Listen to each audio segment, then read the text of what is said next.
Well, if you're unfamiliar with what's going on with the women's game on an international scale, this may be quite a bit to unpack.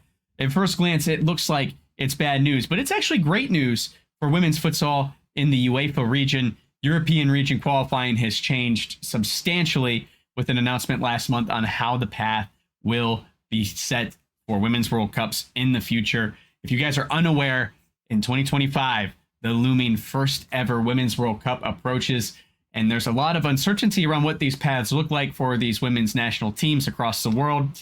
But it's no surprise to me that UEFA is first to market with a clear path and opportunity, as well as preparation and creating more chances for women's futsal to thrive, any futsal to thrive. It usually comes from UEFA, and we're seeing it again. This is now going to be a 4-year cycle for the Women's Euro Championship.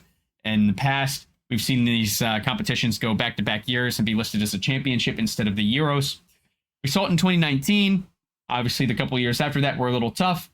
We're not going to even talk about it. And then the last 2 years, we saw it return. All 3 times, Spain has been the winner. We've seen teams like Ukraine and Hungary also compete in that semifinal.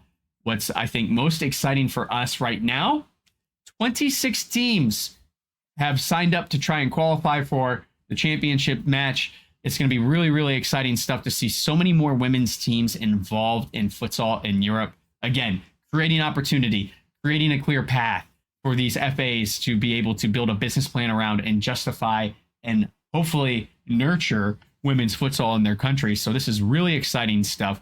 So what happens to these 26 teams to get to the field? Well, another important topic to note is in the past, it has always been a semifinal with only 4 teams. That field will now expand to 8 teams. 8 teams will now qualify in the big tournament.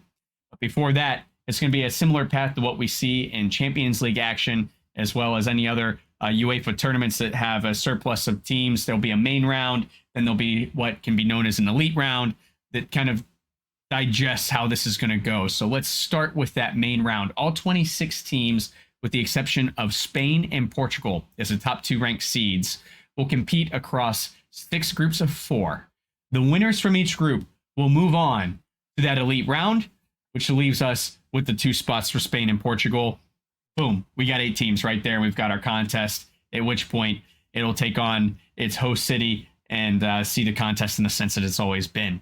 Now, when we see those main round actions, those groups of 4, it'll be similar to how the Champions League series works in the sense that they will be hosted by a host country and all the teams will travel there, get it done in a few days, and then figure out who moves on from there.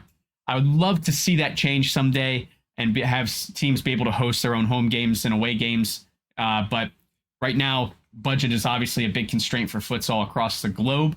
And so it really doesn't make sense. Although I hope that that changes so we can put more eyes on futsal. Hosting this in only 6 countries limits the growth, but it's the nature of what we have to work with right now, guys, as far as I'm concerned. So I'm kind of neutral on that stance. But the important thing now is who becomes the host country for the Women's World Cup. We have yet to hear who that is. The only other wrinkle that could possibly happen that would change the scenario I just described is if a European country becomes the host for the Women's World Cup. In that case, UEFA would create an additional slot for themselves because the host country is an automatic bid. So in that case, we would see the other teams from that group of 8 qualify accordingly based on however the host country presents themselves in that tournament and how they finish. Another thing that's really exciting about this upcoming tournament, 3 teams to keep an eye on that are premiering, so to speak, their teams, their women's teams. England. With England making the changes they have in the last few years and how they manage futsal within the country for the international teams, it's really exciting to see the first women's team from that project come out. And that is going to be a great topic for another video, guys, because there's a lot to unpack there as well and talk about with the development of the English program. Another really exciting one is Norway. Norway, with their first ever women's team, has submitted to be in the preliminary round and is a part of that 26 team field. And then finally, we just talked about them in a recent video, and that is France.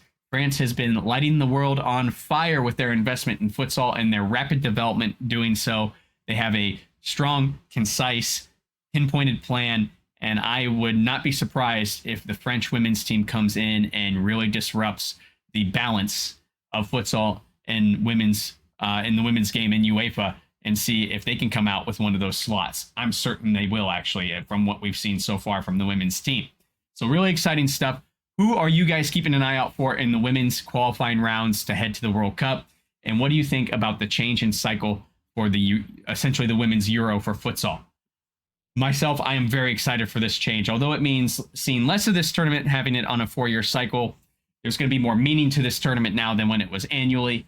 And it's going to mean a lot more when it comes around and give teams an appropriate amount of time to prepare and hopefully make a massive statement about the importance of women's sports in our world and how they can really be incredibly entertaining in our niche here in the world of futsal. I find the women's game sometimes more exciting than the men's game, not only for soccer, football, as well as futsal. So this should be really, really cool.